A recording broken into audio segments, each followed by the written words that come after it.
আসসালামু আলাইকুম। আপনাদের আজকে নিয়ামতপুরের একটি সত্য ঘটনা বলি।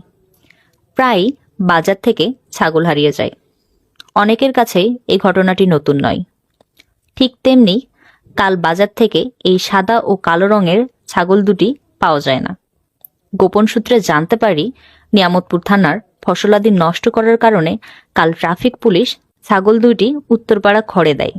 কিন্তু এদিকে কাল থেকে বেশ কয়েকবার খড়ে যাওয়ার পরেও খড়ালা মেজবাউল তা অস্বীকার করেন এবং বলেন খড়ে কোনো ছাগল দেওয়া হয়নি। অতঃপর রাজনৈতিক ব্যক্তিবর্গের সহায়তায় খড়ের মালিককে ফোন দিলে বলে ছাগল অন্য লোকের কাছে হস্তান্তর করেছে। তারপর খড়ের মালিক রাজনৈতিক ব্যক্তিবর্গের চাপে ছাগল মালিকের কাছে বুঝিয়ে দেন। এই ঘটনাটি আজকেই প্রথম নয়। যাচাই বাছাই না করেই তার ছাগল অন্য লোকের কাছে দেওয়া উচিত হয়নি। তাই আমার মনে হয় বাজার থেকে ছাগল হারানোর পেছনে এইরকম খড়ালাই দায়ী। এবং এই ছেলেকেও চিনে রাখুন, যারা অন্যের ছাগলকে নিজের ছাগল বলে দাবি করেন। এতক্ষণ ভিডিওটি দেখার জন্য ধন্যবাদ। আপনারা নিজেরা সচেতন হন এবং অন্যকেও ভিডিওটি শেয়ার করে সচেতন করুন। আল্লাহ হাফেজ।